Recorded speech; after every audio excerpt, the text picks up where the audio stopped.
지금 이 시각 전 세계 강대국들은 비공개 긴급 회의를 소집했습니다. 이 보고서는 절대 공개되어선 안 됩니다. G7 의장이었던 캐나다 총리의 이 발표는 전 세계를 긴장하게 만들었습니다. 동시에 베이징에서는 긴급 브리핑이 소집됐고 도쿄의 방위성은 조용히 경계 수준을 올렸습니다. 단 한 장의 보고서 때문이었습니다. 놀랍도록 단순했던 제목, 통일 한국. 동아시아 질서가 근본부터 흔들릴 수 있다는 분석이 확산되면서 글로벌 금융시장과 안보 라인이 예민하게 반응한 것이었죠. 분단이라는 거대한 족쇄를 차고도 미래 기술, 방산과 문화까지 중심에 우뚝 선 대한민국. 이것은 우연히 저얼대 아니었습니다. 전부 계산된 한국의 계획이라는 말까지 나오게 되었는데요. 전 세계 강대국들은 왜 이렇게 한반도의 미래에 민감하게 반응하게 된 것이었을까요? 그 보고서 한 장의 비밀, 지금 바로 공개하겠습니다. 이야기를 시작하기 앞서 사연 속의 제작에 힘이 되는 구독과 좋아요 부탁드립니다. 한국을 응원하신다면 대한민국 화이팅이라고 아래 댓글로 남겨주세요. 이건 단순한 통일 시나리오가 아닙니다. 이 수치가 맞다면 동아시아 질서 전체가 흔들립니다. 모든 것은 한 장의 보고서에서 시작됐습니다. 워싱턴 시각으로 늦은 밤이었습니다. 사무실 책상 위에 커피 한 잔을 올려두고 저는 평소처럼 각국 주요 외신 브리핑을 훑어보고 있었습니다. 그날도 크게 다르지 않을 것이라 생각했습니다. 그런데 화면에 뜨는 속보 하나가 제 시선을 붙잡았습니다. 런던발, 워싱턴발, 그리고 베이징발 긴급 타전이 거의 동시에 올라오고 있었습니다. 내용은 단순했습니다. 어딘가에서 통일 한국 시나리오를 재평가한 보고서가 유출됐다는 것이었습니다. 처음엔 크게 신경 쓰지 않았습니다. 솔직히 말해서 저는 한반도 통일 관련 보고서라는 말을 들을 때마다 비슷한 반응을 해왔습니다. 또 나왔군. 그 정도였습니다. 오래된 이상론을 반복하는 문서들을 워낙 많이 봐왔기 때문입니다. 한반도 통일은 제게 늘 감성적 어젠다이자 지정학적 실현 가능성이 낮은 주제였습니다. 그런데 이번엔 달랐습니다. 속보가 멈추지 않았습니다. 런던의 주요 경제지가 단독 기사를 냈고 워싱턴의 안보 전문 매체 두 곳이 거의 동시에 분석 기사를 올렸습니다. 베이징 소식통을 인용한 보도도 흘러나오기 시작했습니다. 글로벌 금융시장이 단기적으로 요동쳤습니다. 아시아 시장이 열리자마자 몇 가지 관련 종목이 의미 있는 움직임을 보였고 동아시아 안보 지형 재편 가능성을 언급하는 분석이 여기저기서 쏟아졌습니다. 저는 자리를 고쳐 앉았습니다. 무언가가 달랐습니다. 단순한 학술 보고서 유출이었다면 이 정도 반응은 나오지 않습니다. 국제사회에서 무언가가 공식적으로 유통될 때 혹은 누군가가 그것을 의도적으로 흘릴 때 반응의 밀도와 속도가 달라집니다. 저는 그 차이를 수십 년 동안 현장에서 읽어온 사람입니다. 보고서의 핵심 내용이 조금씩 윤곽을 드러냈습니다. 통일 한국이 현실화될 경우 인구 약 8천만 명 규모의 단일 시장이 형성됩니다. 명목 GDP는 단숨에 세계 5위에서 6위권 진입이 가능하다는 계산이었습니다. 반도체, 방위산업, 2차 전지, 물류 인프라가 결합될 경우에 시너지 효과가 분석됐고 군사력 재편 시뮬레이션도 포함돼 있었습니다. 무엇보다 충격적이었던 것은 주변 강대국들의 전략적 취약성을 수치로 드러낸 부분이었습니다. 처음엔 과장된 내용이 아닐까 하는 의심이 들었습니다. 그런 생각은 이후에도 계속 저를 따라다녔습니다. 하지만 제가 진짜로 주목한 것은 보고서의 내용이 아니었습니다. 그 보고서에 대한 각국의 반응이었습니다. 베이징이 움직였습니다. 중국 측의 공식적인 반응은 없었습니다. 그러나 외교 채널과 비공개 브리핑을 통해 들어오는 정보는 전혀 달랐습니다. 중국 내 주요 전략연구원이 비공개 긴급 브리핑을 소집했습니다. 동북공정 관련 학술 재강조 발언이 나오기 시작했고 압록강 인근에서 예정되지 않은 군사훈련이 진행됐습니다. 중국 내부 문건 중 일부가 비공식 경로로 흘러나왔는데 거기에는 짧지만 강렬한 표현이 담겨 있었습니다. Worst case unified rock. 최악의 시나리오, 통일 한국. 저는 그 문구를 보고 잠시 손이 멈췄습니다. 워싱턴의 반응은 달랐습니다. 미국은 공식 논평을 피했습니다. 국무부 대변인은 관련 질문에 원론적인 답변만 반복했고 국방부도 침묵을 유지했습니다. 그러나 여러 싱크탱크에서 긴급 원탁 회의가 열렸다는 사실이 알려졌습니다. 현상 유지가 최적이라는 내부 분석이 돌기 시작했고, 동시에 한국산 반도체와 방위 산업에 대한 의존도 상승을 다시 논의하는 문서들이 나왔습니다. 겉으로는 조용했지만 계산기는 멈추지 않고 있었습니다. 일본 방위성 역시 내부 경계 수준을 올렸다는 정보가 들어왔고, 이 분석에는 통일 한국이 동북아 균형을 뒤흔들 핵심 변수로 명시돼 있었습니다. 저는 그날 밤 3시간 동안 관련 문건을 전부 다시 검토했습니다. 현실주의자로서 저는 공황 상태에 빠진 국가와 냉정하게 계산하는 국가를 구분할 수 있습니다. 중국의 반응은 전제에 가까웠습니다. 미국의 반응은 후자였지만 그 침묵 안에 숨겨진 우려는 결코 작지 않았습니다. 두 나라 모두 이 보고서를 단순한 학술적 시뮬레이션으로 보지 않았습니다. 그것은 저로 하여금 이런 질문을 던지게 만들었습니다. 왜 그들은 두려워하는가? 저는 수십 년 동안 강대국의 전략 논리를 분석해왔습니다. 어떤 사건이나 문서가 강대국의 내부 회의를 소집하게 만들고 어떤 것이 무시되는지를 누구보다 잘 알고 있습니다. 통일 한국 시나리오는 분명 과거에도 여러 번 등장했습니다. 그러나 이번처럼 베이징과 워싱턴이 동시에 반응한 경우는 없었습니다. 그 순간 저는 이 보고서를 단순히 또 다른 시나리오로 치부했던 제 자신의 태도를 돌아봤습니다. 사실 저는 오랫동안 한국을 특정한 틀 안에서만 인식해왔습니다. 미국에 신뢰할 만한 동맹국, 첨단 산업 기반을 보유한 중경국, 분단, 리스크를 안고 있는 복잡한 지정학적 행위자, 그 이상도 이하도 아니었습니다. 한국이 판을 설계하는 국가가 될 수 있다는 생각은 솔직히 저의 분석 테이블 위에 올라온 적이 없었습니다. 그런데 강대국들이 두려워하고 있었습니다. 강대국은 약한 것을 두려워하지 않습니다.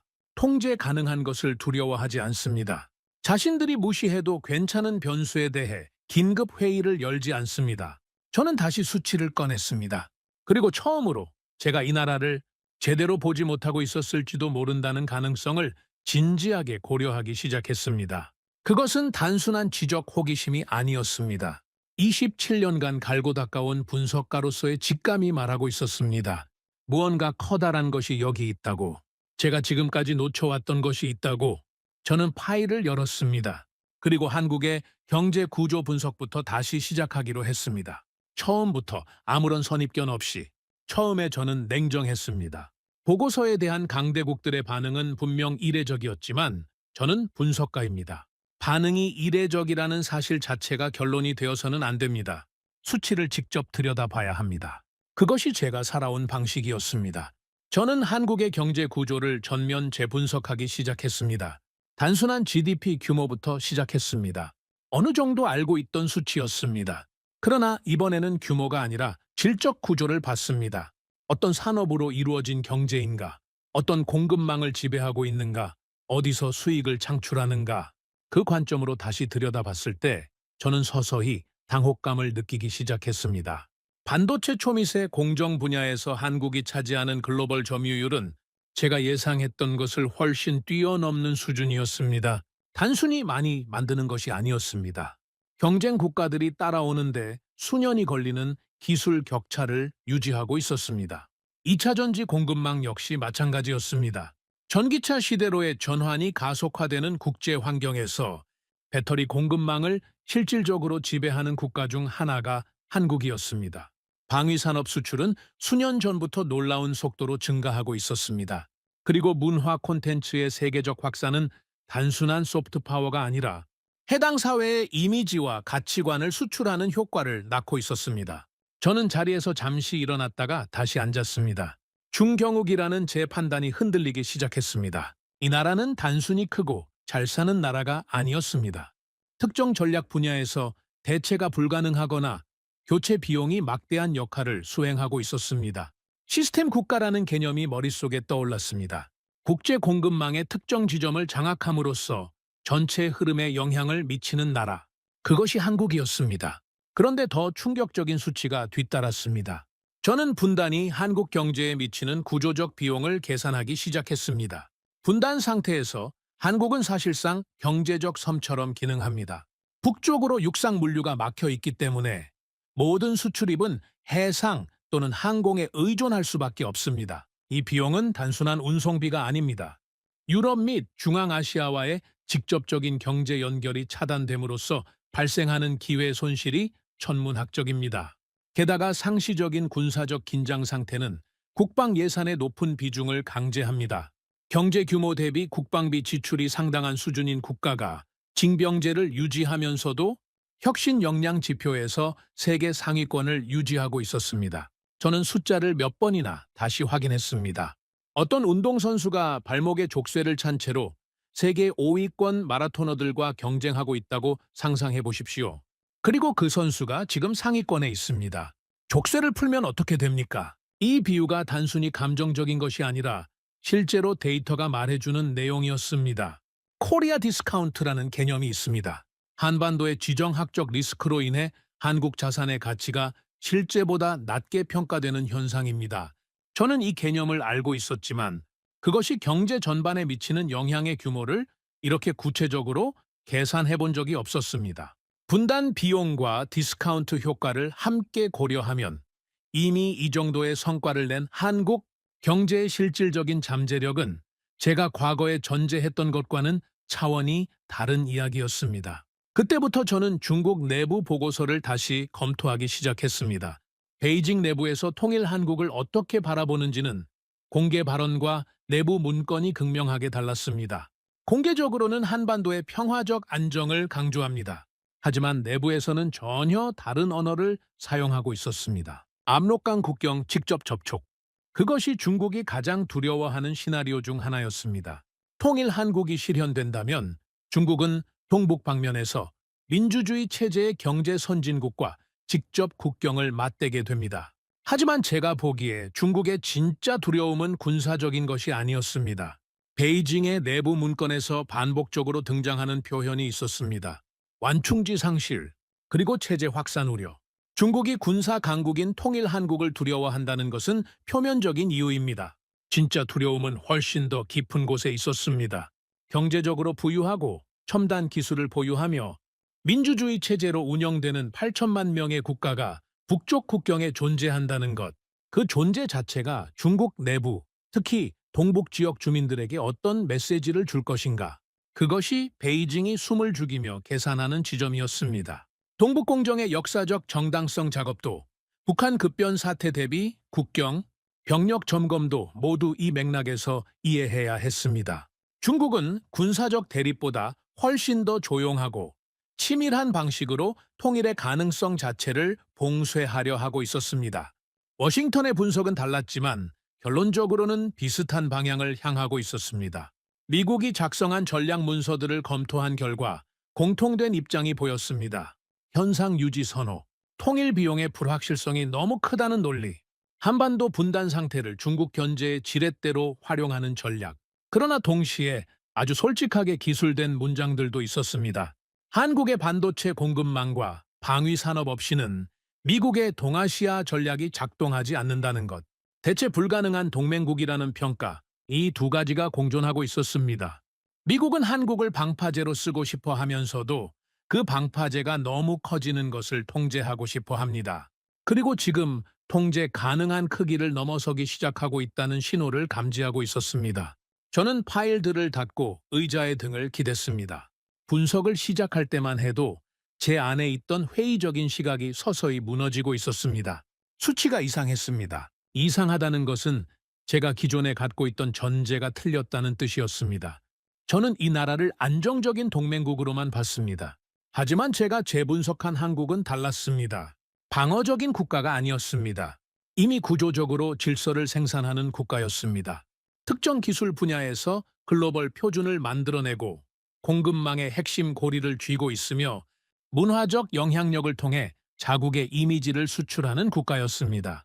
족쇄를 차고도 이 정도라면 족쇄를 풀었을 때의 모습은 어떨까? 통일이라는 단어가 저에게는 항상 감성적인 이상론의 영역에 있었습니다.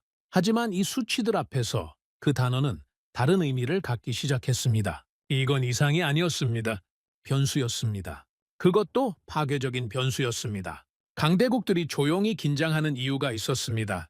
보호 대상으로만 여겼던 나라가 실은 그들이 두려워하는 존재였습니다. 저는 그것을 이제 이해하기 시작했습니다.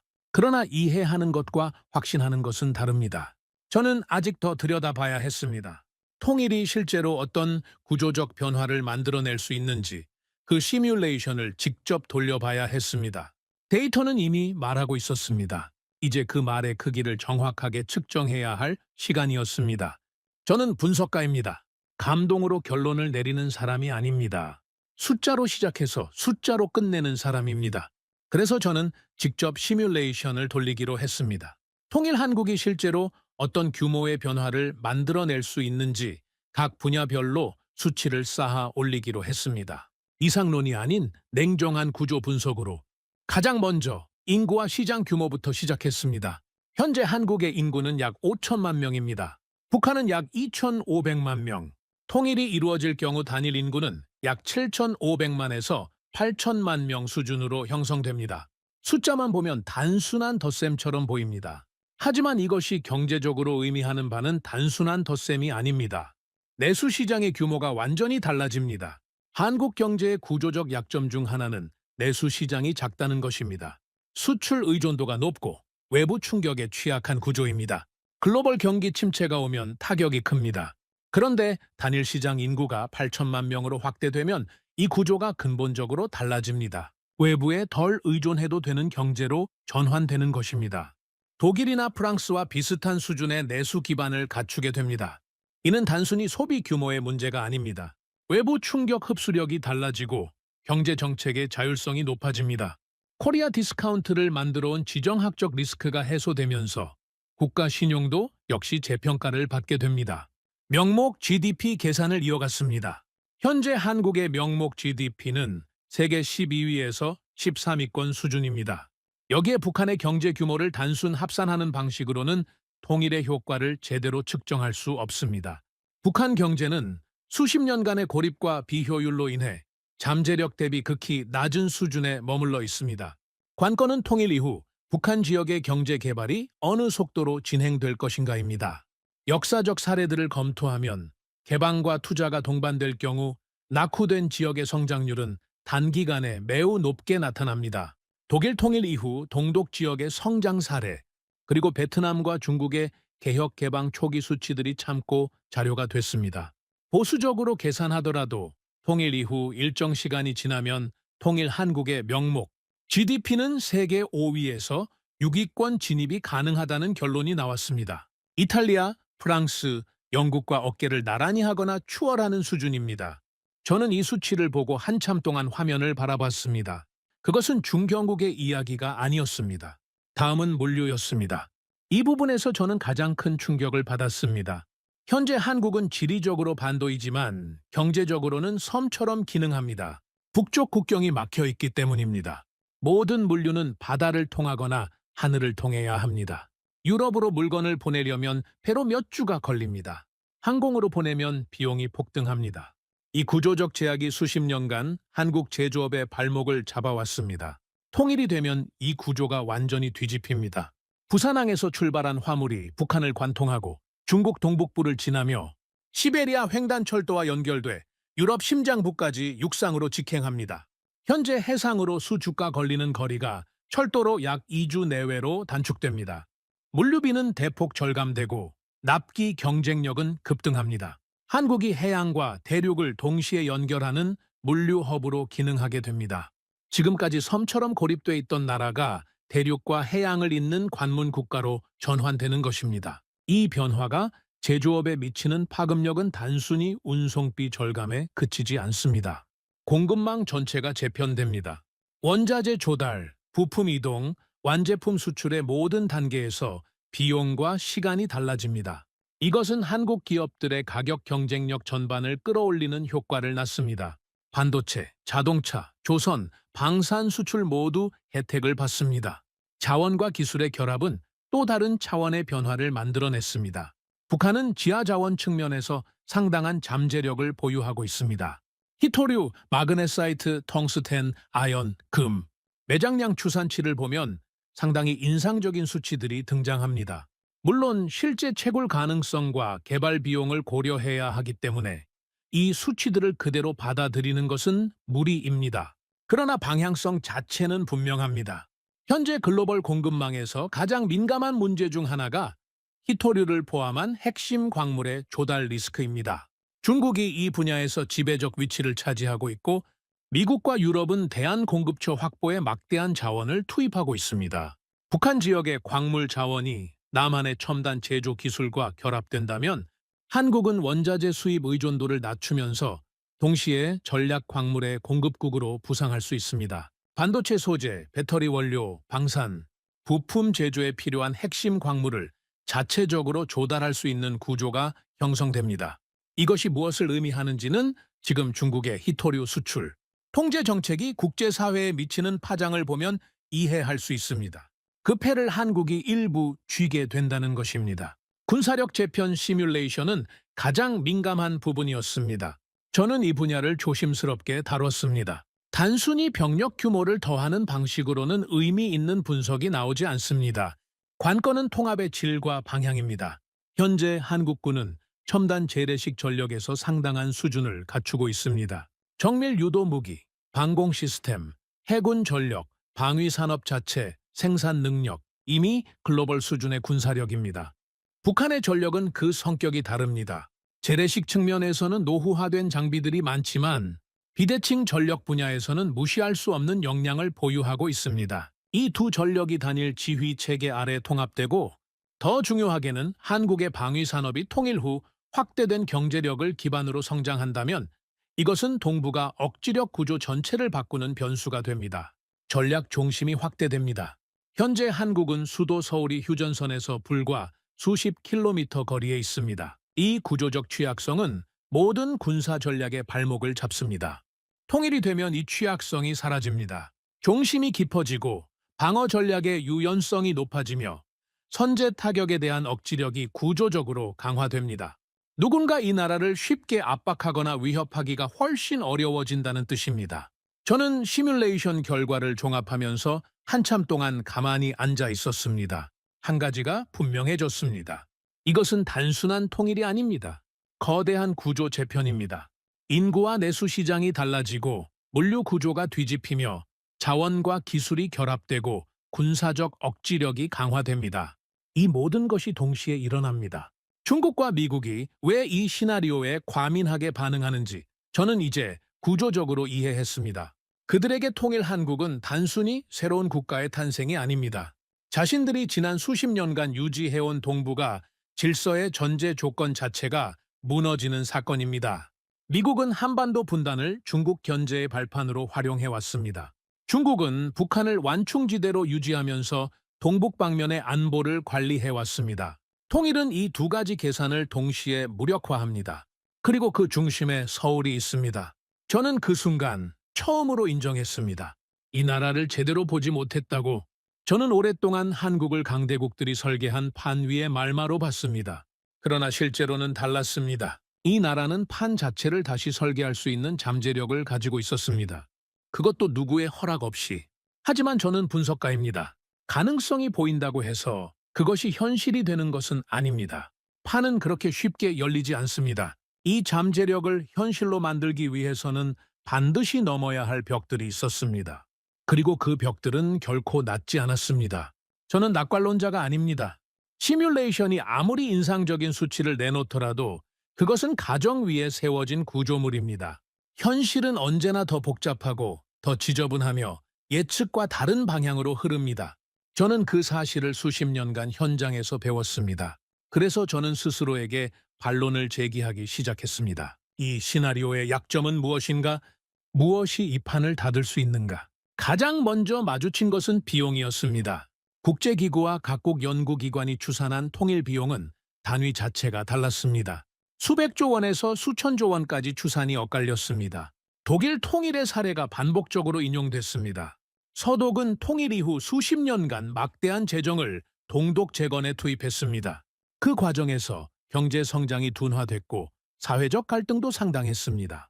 한반도의 경우는 경제적 격차가 독일보다 훨씬 크다는 점에서 비용 부담이 더 클 수 있다는 경고가 쏟아졌습니다. 단기적 GDP 급락 가능성도 제기됐습니다. 통일 직후 불확실성이 극대화되면서 외국인 투자가 이탈하고 환율이 급등하며 소비 심리가 위축될 수 있다는 시나리오였습니다. 사회 혼란, 대규모 실업, 복지 부담 급증, 이 모든 것이 동시에 터질 경우 단기적 충격은 상상 이상일 수 있었습니다. 저는 이 논리들을 무시할 수 없었습니다. 수치는 실제했고 역사적 선례는 경고를 보내고 있었습니다. 그러나 저는 여기서 멈추지 않았습니다. 비용이 크다는 것과 감당할 수 없다는 것은 다릅니다. 독일은 그 비용을 치르고도 결국 유럽 최강의 경제 대국으로 자리 잡았습니다. 관건은 비용 자체의 크기가 아니라 그것을 관리할 수 있는 역량과 구조가 있느냐입니다. 그리고 이것은 데이터가 아니라 그 나라의 역사가 말해주는 영역이었습니다. 저는 그 부분은 나중에 다시 다루기로 했습니다. 다음으로 찾아온 장벽은 중국이었습니다. 베이징은 조용히 있지 않았습니다. 통일 논의가 본격화되는 기색이 보일 때마다 중국의 반응은 빠르고 구체적이었습니다. 동북공정을 재강조하는 학술 발언들이 나왔습니다. 이것은 단순한 역사 논쟁이 아닙니다. 통일 한국의 역사적 정당성과 영토적 정체성에 선제적으로 개입하려는 전략적 포석입니다. 압록강 인근 군사훈련 강화는 더 노골적인 신호였습니다. 북한 급변 사태 대비 성개입 시나리오가 내부적으로 재점검되고 있다는 정보도 들어왔습니다. 이것은 만약 북한이 불안정해질 경우 중국이 먼저 들어가겠다는 의지의 표현입니다. 완충지대를 잃는 순간 중국은 동북 방면에서 전략적 기피를 상실합니다. 베이징이 그것을 허용할 의사가 없다는 신호는 매우 분명했습니다. 통일 한국이 미군과 직접 국경을 맞댈 가능성을 중국이 극도로 경계한다는 것은 이미 알려진 사실입니다. 그러나 제가 주목한 것은 군사적 우려가 아니었습니다. 중국은 그보다 훨씬 더 은밀한 방식으로 움직이고 있었습니다. 경제적 압박, 외교적 고립, 역사 논쟁을 통한 정당성 훼손, 총을 들지 않고도 통일을 막을 수 있는 수단들을 체계적으로 활용하고 있었습니다. 워싱턴은 또 다른 방식으로 압박해왔습니다.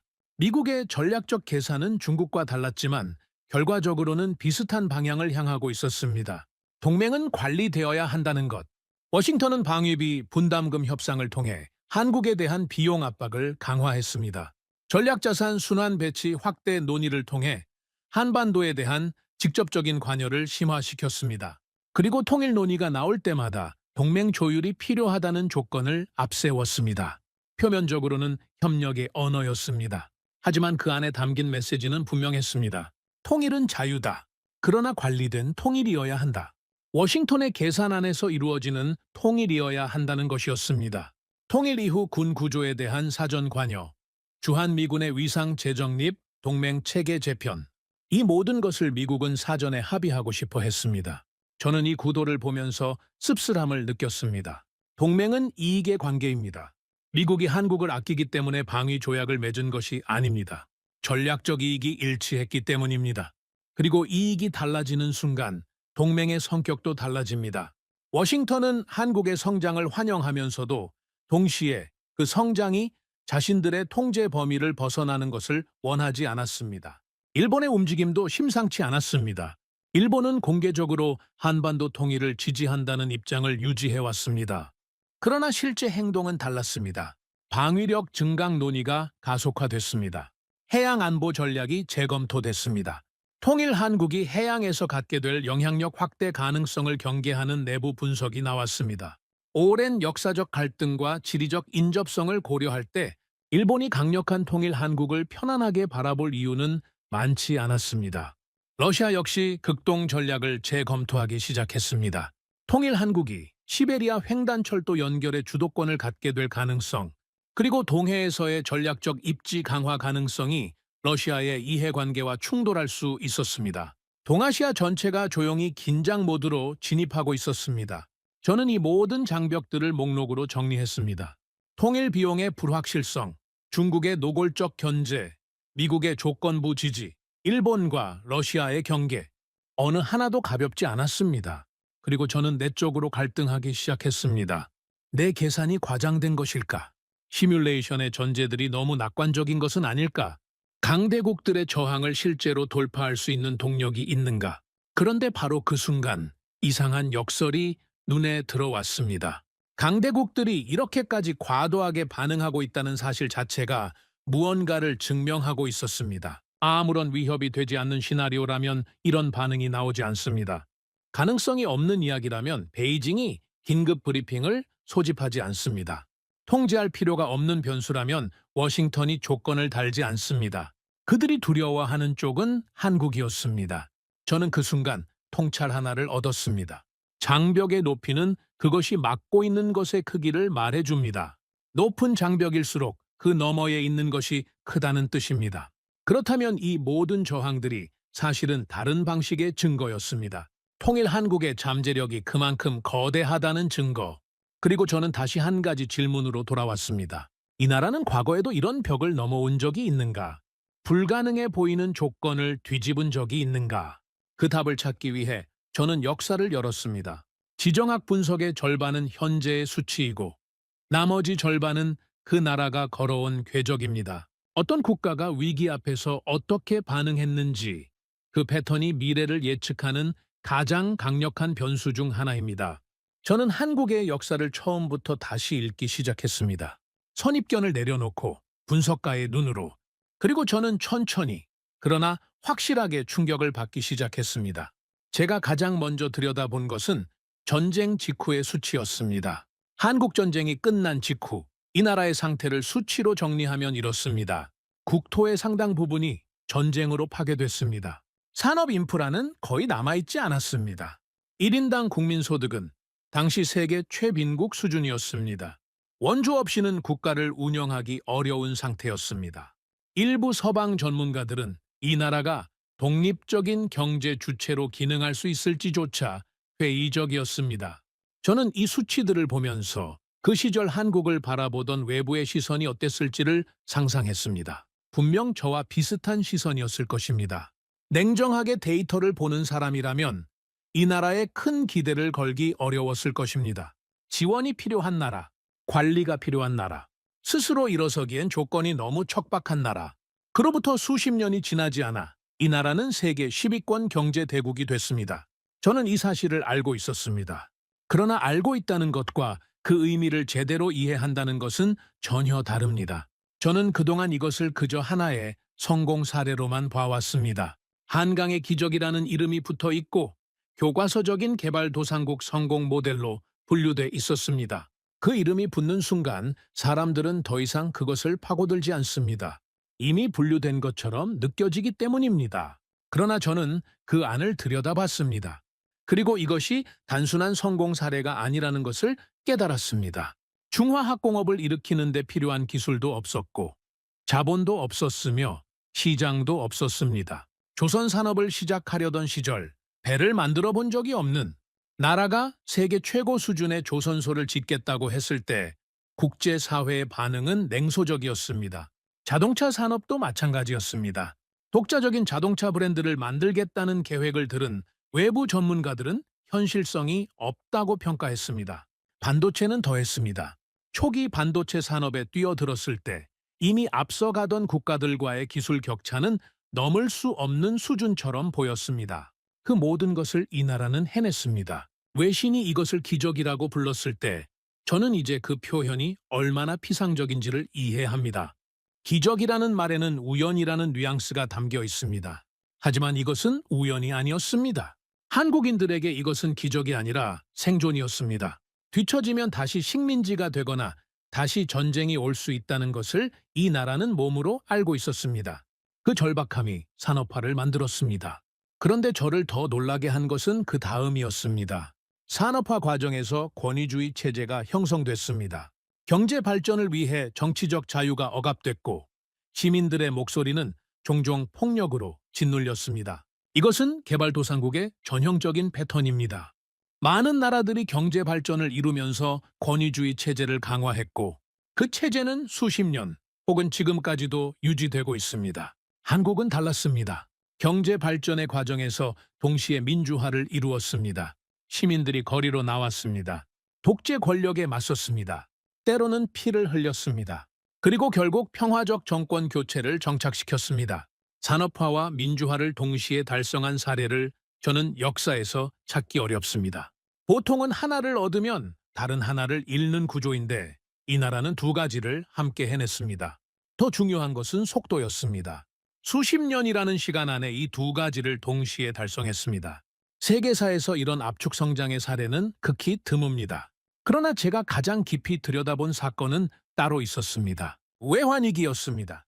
저는 그 시기에 데이터를 꺼냈습니다. 당시 한국은 국가 부도 직전까지 몰렸습니다. 외환 보유고가 바닥났고 국제통화기금에 긴급 구제 금융을 신청해야 했습니다. 대기업들이 줄줄이 무너졌고 실업자가 거리로 쏟아졌습니다. 가정이 해체됐고 사람들이 삶의 기반을 잃었습니다. 외신들은 이 나라의 경제가 장기 침체에 빠질 수 있다고 보도했습니다. 일부는 한국이 경제 주권을 사실상 잃게 될 것이라는 전망도 내놓았습니다. 그때 이 나라에서 일어난 일을 저는 처음에는 잘 이해하지 못했습니다. 국민들이 금을 들고 나왔습니다. 결혼 반지를, 돌반지를, 트로피를, 메달을 들고 줄을 섰습니다. 나라가 위기에 처했으니 자신의 것을 내놓겠다는 것이었습니다. 그것도 자발적으로, 강요가 아니었습니다. 캠페인이 없었던 것은 아니지만 그 규모와 속도는 어떤 행정적 동원으로도 설명이 되지 않는 수준이었습니다. 수백만 명이 참여했습니다. 저는 처음에 이것을 감동적인 인간 드라마 정도로 받아들였습니다. 그러나 분석가로서 다시 들여다보니 이것은 전혀 다른 의미를 가지고 있었습니다. 국가가 위기에 처했을 때 시민이 자발적으로 나서는 사회적 응집력. 그것은 단순한 감정이 아닙니다. 사회자본입니다. 어떤 나라가 경제 위기를 빠르게 극복하는가를 설명하는 핵심 변수 중 하나가 바로 이 사회적 응집력입니다. 한국은 그것을 가지고 있었습니다. 그리고 그것이 수치로 증명됐습니다. 구제금융을 신청한 지 3년이 차에 지나지 않아 한국은 조기 상환을 완료했습니다. 무너질 것 같던 나라가 가장 빠르게 일어났습니다. 신용 등급이 회복됐고 외국인 투자가 돌아왔으며 경제는 다시 성장 궤도에 올랐습니다. 그 과정에서 이 나라의 산업 구조는 오히려 더 단단해졌습니다. 위기를 통해 비효율이 제거되고 경쟁력 있는 구조로 재편됐습니다.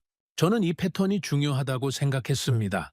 위기 앞에서 무너지는 나라와 위기를 통해 강해지는 나라가 있습니다. 한국은 분명히 후자였습니다. 그리고 이것은 한 번의 우연이 아니었습니다. 전쟁 폐허에서의 재건, 산업화와 민주화의 동시 달성, 외환 위기의 조기 극복, 이 패턴이 반복됐습니다. 위기가 클수록 이 나라는 더 빠르게 학습하고 더 강하게 돌아왔습니다. 그 다음으로 저는 최근의 궤적을 들여다봤습니다. 반도체 산업에서의 초격차 달성, 배터리 분야에서 글로벌 공급망의 핵심 축으로 부상한 과정, 방위산업 수출이 수년 만에 수배로 성장한 배경, 그리고 전 세계가 예상하지 못했던 문화 콘텐츠의 세계적 확산. 이 모든 것이 분단이라는 족쇄를 차고 있는 상태에서 이루어진 성과였습니다. 징병제로 핵심 인력이 유출되는 구조에서 국방비 부담을 안고 있는 상태에서 육상 물류가 막혀 있는 조건에서 저는 이 대목에서 다시 한번 멈췄습니다. 족쇄를 차고 달리는 마라토너? 그 비유가 단순한 수사가 아니라는 것을 이제 저는 데이터로 확인했습니다. 그리고 자연스럽게 다음 질문이 따라왔습니다. 족쇄가 풀리면 어떻게 되는가? 저는 그 질문에 답하기 위해 더 이상 망설이지 않았습니다. 이 나라는 위기에서 가장 빠르게 학습하는 국가입니다. 전쟁 폐허에서 시작해 반세기도 되지 않아 세계 10위권 경제를 만들었고 IMF가 와도 3년 만에 털고 일어났으며 산업화와 민주화를 동시에 해낸 전례 없는 나라입니다. 이 역사가 말해주는 것은 하나였습니다. 조건이 아무리 불리해도 이 나라는 결국 해낸다는 것. 그리고 이제 저는 질문을 바꿨습니다. 가능하냐가 아니라 언제냐로. 통일 비용이 크다는 것은 알고 있습니다. 강대국들의 저항이 만만치 않다는 것도 압니다. 그러나 한국이 지금까지 걸어온 궤적을 본 사람이라면 그것이 결정적인 장벽이라고 단정할 수 없습니다. 이 나라는 결정적인 장벽처럼 보이는 것들을 이미 여러 번 넘어왔습니다. 하지만 저는 아직 한 가지를 더 봐야 했습니다. 분단을 유지하려는 힘의 핵심에는 북한 체제가 있습니다. 그리고 그 체제가 지금 어떤 선택을 하고 있는지를 저는 들여다봐야 했습니다. 그것이 통일의 시간표를 결정하는 또 하나의 핵심 변수였습니다. 북한이 선언했습니다. 남과 북은 더 이상 같은 민족이 아니라 적대적인 두 개의 국가라는 것을. 통일은 선대의 유훈이었지만 이제 그것을 지울 것이라는 것을, 민족이라는 개념 자체를 희석시키겠다는 것을.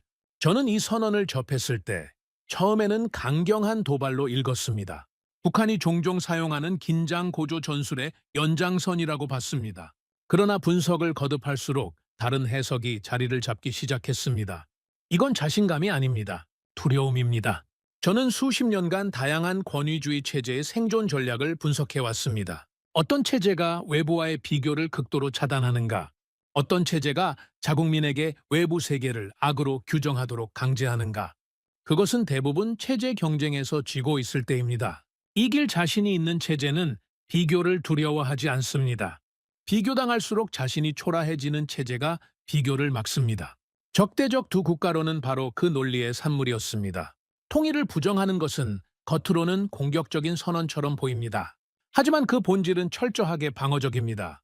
만약 같은 민족이라는 전제를 유지한다면 국민들은 자연스럽게 묻게 됩니다. 같은 민족인데 왜 저쪽은 저렇게 살고 우리는 이렇게 사는가?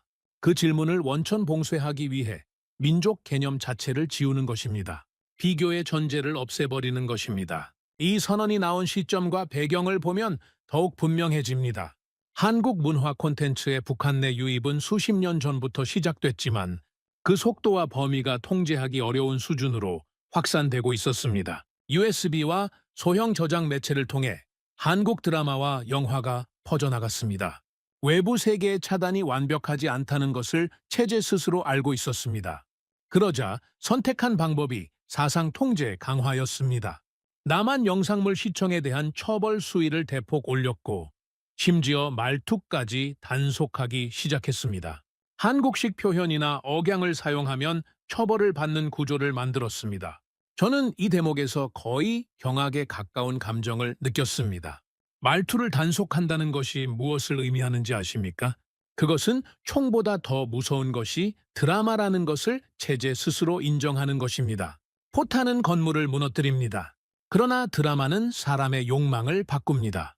저쪽에서 사람들이 어떻게 살고 있는지를, 무엇을 먹고 입고 꿈꾸는지를 보여주는 것, 그것이 어떤 물리적 압박보다 강력한 체제 위협이 된다는 것을 베이징도 알고 있고 평양도 알고 있었습니다.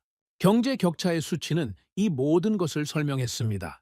남과 북의 1인당 국민소득 격차는 이미 비교 자체가 의미를 잃을 수준으로 벌어져 있었습니다. 수십 배의 차이. 이것은 단순한 경제 지표가 아닙니다. 같은 언어를 쓰고 같은 문화적 뿌리를 가진 두 집단 사이에 이 정도 격차가 존재한다는 것은 체제의 우열을 숫자로 증명하는 것입니다. 어떤 이념적 설명도 이 숫자 앞에서는 설득력을 잃습니다. 북한 내부의 시장화 확산 역시 주목할 변수였습니다. 공식 경제가 제 기능을 하지 못하면서 비공식 시장이 확산됐습니다. 사람들은 생존을 위해 스스로 거래하고 스스로 가격을 형성하며 스스로 정보를 교환하기 시작했습니다. 이 과정에서 외부 세계에 대한 정보도 함께 유통됐습니다. 시장화는 단순한 경제 현상이 아닙니다. 정보의 유통과 개인의 자율적 판단 능력이 성장하는 과정입니다. 체제가 이것을 막으려 할수록 막는 데 드는 비용이 커졌습니다. 통제 비용의 급증은 체제의 효율성을 갉아먹는 구조였습니다. 북한 엘리트층의 내부 동요 가능성도 배제할 수 없었습니다. 외부 세계에 대한 접근이 상대적으로 쉬운 엘리트 계층은 동시에 체제의 실상을 가장 명확하게 알고 있는 집단이기도 합니다. 그들이 어떤 계산을 하고 있는지는 알 수 없습니다. 그러나 역사적으로 체제의 붕괴는 대부분 내부의 균열에서 시작됐습니다. 외부의 압박이 아니라 내부의 이탈이 결정적 계기가 됐습니다. 중국의 움직임은 이 모든 상황을 더욱 복잡하게 만들었습니다. 베이징은 북한 체제의 안정을 공개적으로 강조하면서도 내부적으로는 급변 사태를 대비하고 있었습니다. 국경 지역의 정비, 대피 시나리오 검토, 선제 개입 가능성 타진. 이것은 중국이 북한 체제의 영속성을 완전히 신뢰하지 않는다는 방증이었습니다. 완충지를 유지하고 싶지만 그것이 언제까지 가능할지에 대해서는 베이징도 확신하지 못하고 있었습니다. 저는 이 모든 상황을 종합하면서 하나의 결론에 도달했습니다. 체제 경쟁은 이미 끝났습니다. 승패가 가려진 경쟁에서 패자가 할 수 있는 것은 두 가지입니다. 상대방을 끌어내리거나 자신이 무너지는 것을 최대한 늦추거나 적대적 두 국가론과 문화 통제 강화는 후자의 전략입니다. 비교를 막고 정보를 차단하며 내부 결속을 강제함으로써 붕괴의 속도를 늦추려는 것입니다. 하지만 역사는 이런 전략이 결국 시간을 벌 뿐이라는 것을 반복해서 증명해 왔습니다. 한국은 공격하지 않아도 이기고 있는 구조에 있었습니다. 경제력의 격차가 시간이 갈수록 벌어지고 문화적 영향력이 국경을 넘어 새우며들며 내부에서 균열이 깊어지고 있었습니다. 이 흐름을 되돌리기 위해서는 한국이 무언가를 할 필요가 없었습니다. 한국이 지금처럼 존재하는 것만으로도 충분했습니다. 저는 그 인식에 도달한 순간 전략적 자신감이라고밖에 표현할 수 없는 감각을 처음으로 느꼈습니다. 이미 기울어진 운동장, 그것도 돌아올 수 없는 방향으로 이미 기울어진 운동장. 시간은 한국 편이었습니다. 그리고 베이징은 그것을 알고 있었습니다. 평양은 그것을 느끼고 있었습니다. 남은 문제는 단 하나였습니다. 이 기울어진 운동장 위에서 서울은 어떤 역할을 맡을 것인가? 그리고 강대국들은 그것을 허용할 것인가? 그 답을 찾기 위해 저는 가장 중요한 마지막 분석으로 넘어가야 했습니다. 저는 워싱턴에서 15년을 살았습니다. 이 도시가 어떻게 작동하는지를 압니다. 공식 발언과 실제 계산이 얼마나 다른지를 압니다. 회의실 안에서 오가는 언어와 공개 성명의 언어가 얼마나 다른지를 압니다. 그래서 저는 미국이 한국을 어떻게 보는지를 공식 입장이 아니라 실제 전략 문서와 내부 논의로 판단합니다. 그리고 그 판단이 최근 들어 흔들리기 시작했습니다. 미국 우선주의를 내세우는 기조가 강화되면서 동맹에 대한 비용 재계산 논의가 본격화됐습니다. 방위비 분담금 협상은 갈수록 거칠어졌고 무역 협상에서도 압박의 강도가 높아졌습니다. 표면적으로는 한국을 압박하는 그림이었습니다. 일부에서는 동맹의 균열을 우려하는 목소리도 나왔습니다. 그러나 저는 그 압박의 이면을 봤습니다.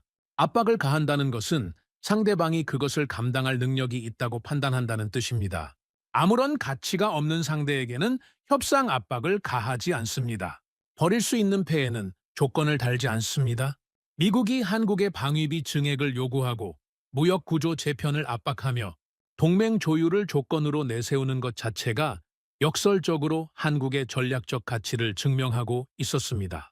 그리고 수치가 그것을 뒷받침했습니다. 반도체 공급망을 들여다봤습니다. 미국의 첨단 산업, 국방 시스템, 인공지능 인프라가 특정 반도체 공급에 얼마나 의존하고 있는지를 정량적으로 분석했습니다. 그 의존도의 상당 부분에 한국이 있었습니다. 이것은 단순한 무역 관계가 아닙니다. 미국의 군사 시스템과 기술 경쟁력이 한국의 공급망과 구조적으로 연결돼 있다는 뜻입니다. 이 연결을 끊는 것은 미국 스스로에게도 막대한 비용을 치르는 일입니다. 2차 전지도 마찬가지였습니다. 미국이 추진하는 전기차 전환 정책, 에너지 안보 전략의 핵심에 배터리 공급망이 있습니다. 그리고 그 공급망의 핵심 고리 중 하나가 한국입니다. 중국 의존도를 낮추기 위해 미국이 선택한 대안 중 가장 현실적이고 신뢰 가능한 파트너가 한국이라는 결론이 반복적으로 나왔습니다. 방위산업은 더욱 직접적이었습니다. 미국이 주도하는 민주주의 진영의 방산 공급망에서 한국의 역할이 급속도로 커지고 있었습니다. 포탄, 장갑차, 유도무기 체계, 실전에서 검증된 성능과 빠른 납기, 합리적인 가격. 이 조합은 유럽과 아시아의 동맹국들이 한국을 선택하게 만들었고 결과적으로 미국 주도 안보 체계 안에서 한국의 존재감이 이전과 비교할 수 없을 정도로 커졌습니다. 한국이 없으면 이 체계의 공백이 생깁니다. 그 공백을 다른 나라로 대체하는 것은 단기간에 불가능합니다. 대체 불가능한 동맹국. 저는 이 표현이 핵심이라고 생각했습니다. 동맹은 원래 이익이 일치하는 관계입니다. 그러나 대체 불가능한 동맹은 다릅니다. 그것은 상대방이 나를 필요로 하는 구조입니다. 필요로 하는 쪽과 필요를 제공하는 쪽 사이에는 비대칭적 협상력이 발생합니다. 한국은 이제 그 위치에 서고 있었습니다. 북한 문제의 구조를 들여다보면 이것이 더욱 선명해졌습니다. 미국이 북한 비핵화를 원한다면 그 경로는 서울을 반드시 통과해야 합니다. 중국이 한반도 안정을 원한다면 그 설계에 한국이 참여하지 않으면 작동하지 않습니다.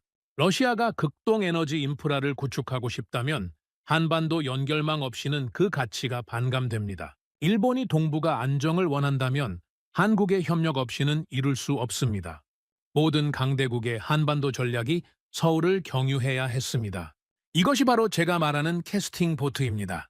게임의 승자를 결정하는 마지막 한 표, 어느 쪽에 그것이 있느냐가 판의 결과를 바꿉니다.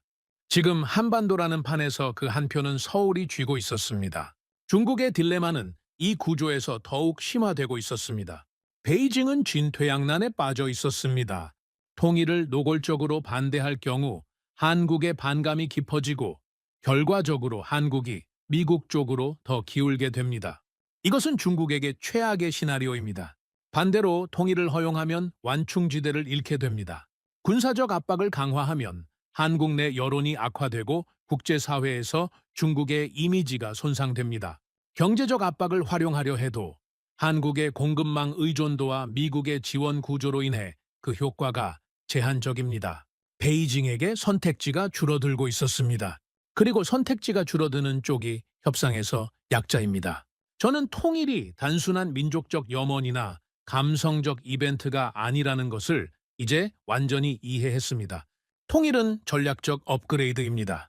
현재의 한국이 이미 대체 불가능한 동맹국이라면 통일 한국은 그 위치에서 한 단계 더 올라갑니다. 8천만 인구의 단일 시장, 대륙과 해양을 잇는 물류 허브, 자원과 기술의 결합, 확장된 군사적 억지력, 이 모든 것이 외교적 협상력으로 직결됩니다. 어떤 국가도 이런 구조를 가진 나라를 쉽게 압박하거나 무시할 수 없습니다. 저는 그 순간 처음으로 확신이라는 단어를 내면에서 느꼈습니다. 한국은 더 이상 새우가 아닙니다. 강대국들이 설계한 판 위에서 놓이고 치워지는 말이 아닙니다. 이 나라는 이미 판의 구조를 바꾸는 변수가 되어 있었습니다.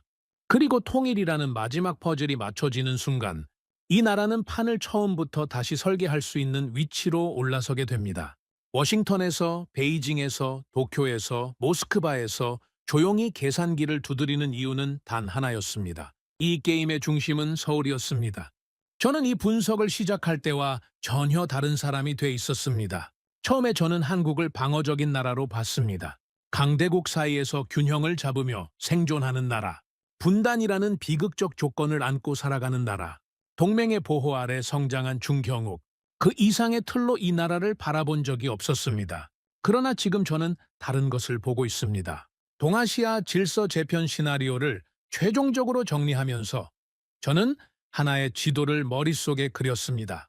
현재의 동아시아 지도가 아닙니다. 통일 이후의 동아시아 지도입니다. 그 지도에서 한반도는 더 이상 단층대가 아닙니다. 지금의 한반도는 미국의 영향권과 중국의 영향권이 충돌하는 단층선 위에 위치해 있습니다. 그 단층선 위에 있다는 것은 끊임없이 흔들린다는 뜻입니다. 양쪽에서 당기는 힘을 동시에 받으면서 어느 쪽으로도 완전히 기울지 못하는 구조. 이것이 수십 년간 한국이 처해온 지정학적 조건이었습니다. 통일은 이 조건을 근본적으로 바꿉니다. 단층선 위에 놓인 나라가 아니라 그 단층선 자체를 관리하는 나라. 미중 사이에서 흔들리는 완충지가 아니라 양쪽 모두에게 필요한 균형축. 이것이 통일 한국이 동북아 질서에서 차지하게 될 위치였습니다. 더 이상 사이에 낀 나라가 아닙니다. 판을 설계하는 축입니다. 대륙과 해양의 연결 허브 구상은 이 변화를 가장 구체적으로 보여주는 그림이었습니다. 부산에서 출발해 북한을 통과하고 중국 동북부를 지나 시베리아를 횡단하며 유럽의 심장부까지 이어지는 철도 노선, 동시에 세계 최고 수준의 항만 인프라를 보유한 해양 물류 거점, 이 두 가지가 하나의 국가 안에서 결합되면 한반도는 유라시아 대륙과 태평양을 잇는 관문이 됩니다. 에너지, 자본, 인재, 상품. 동서를 오가는 모든 흐름이 이 관문을 통과하거나 이 관문과 연결되려 하게 됩니다. 물류는 단순한 운송이 아닙니다. 물류 허브를 장악한 나라는 흐름의 규칙을 만들 수 있습니다. 통행료를 받는 것이 아니라 흐름 자체의 방향을 설계할 수 있다는 뜻입니다. 그것이 얼마나 강력한 지정학적 자산인지는 역사가 증명합니다. 실크로드를 장악한 국가들, 수에즈 운하를 통제한 국가들, 말라카 해협에 영향력을 행사하는 국가들, 허브를 가진 나라는 항상 판의 중심에 있었습니다. 저출산과 저성장의 구조적 문제도 다른 각도에서 보이기 시작했습니다. 현재 한국이 직면한 가장 심각한 내부 과제 중 하나가 인구 감소입니다. 출산율이 세계 최저 수준으로 떨어졌고 이것이 장기적인 성장 잠재력을 갉아먹을 것이라는 경고가 반복됩니다. 저는 이 문제를 가볍게 보지 않습니다. 실제로 심각한 도전입니다. 그러나 통일이라는 변수를 대입하면 이 방정식이 달라집니다. 국토가 확장됩니다. 새로운 산업 인프라를 건설할 공간이 생깁니다. 인구 구조가 재배치되면서 청년 세대에게 새로운 기회의 공간이 열립니다. 남한의 과밀화된 수도권 집중 구조가 완화될 수 있고 북쪽으로 이어지는 개발축이 새로운 경제 성장의 동력이 됩니다. 폐소 공포증처럼 좁은 국토에 갇혀 서로 경쟁하던 구조가 확장된 공간, 위에서 협력하는 구조로 전환될 수 있습니다. 이것은 단순한 국토 확장이 아닙니다. 경제의 성격 자체가 바뀌는 것입니다. 수축하는 경제에서 확장하는 경제로 그 전환이 가져오는 심리적, 구조적 효과는 수치로 계산하기 어려울 만큼 큽니다. 문명 재건의 실험장이라는 개념도 저의 분석 테이블 위에 올라왔습니다. 수십 년간 폐쇄된 체제 아래에 있던 지역이 현대 경제 체제로 전환되는 과정. 이것은 역사상 몇 차례 없는 거대한 실험입니다. 스마트 시티, 첨단 농업, 재생에너지 인프라, 디지털 행정 시스템, 아무것도 없는 곳에서 시작하기 때문에 오히려 가장 최신의, 가장 효율적인 시스템을 처음부터 설계할 수 있습니다. 기존 인프라를 철거하고 교체하는 비용 없이 백지 위에 미래 도시를 그릴 수 있습니다. 이것이 국제사회에 주는 메시지는 단순하지 않습니다. 폐쇄 체제의 현대적 전환 모델을 성공적으로 보여준 나라, 민주주의와 시장 경제가 어떻게 사람들의 삶을 바꾸는지를 가장 극적으로 증명한 나라. 그 나라는 단순한 경제 강국이 아니라 21세기 문명의 표준을 제시하는 국가로 부상하게 됩니다. 한강의 기적 이후 수십 년, 저는 이것을 두 번째 기적이 아니라 기적의 완성이라고 표현하고 싶습니다. 저는 오랫동안 강대국의 전략 문서를 읽어온 사람입니다. 그 문서들이 공통적으로 담고 있는 것이 있습니다. 어느 나라가 판을 움직이는가? 어느 나라가 게임의 규칙을 정하는가? 어느 나라가 다른 나라들의 계산 안에 변수로 들어가 있는가? 그 답이 달라지는 순간이 바로 세계 질서가 재편되는 순간입니다. 저는 이제 단언할 수 있습니다.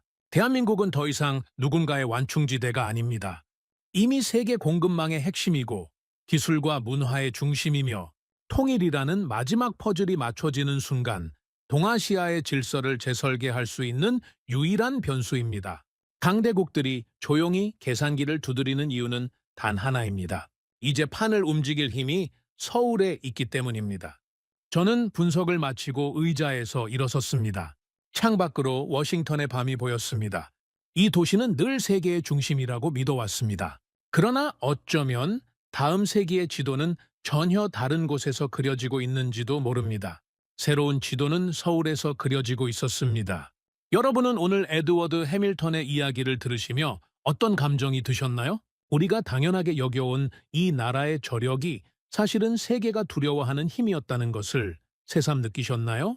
대한민국은 전쟁의 폐허에서 일어나 반도체와 배터리와 문화로 세계를 움직이는 나라입니다. 그리고 아직 그 여정은 끝나지 않았습니다. 구독과 좋아요로 응원해 주시면 더욱 재밌는 이야기로 찾아뵙겠습니다. 해외 감동 사연을 소개해드리는 스페셜 코리아였습니다. 감사합니다.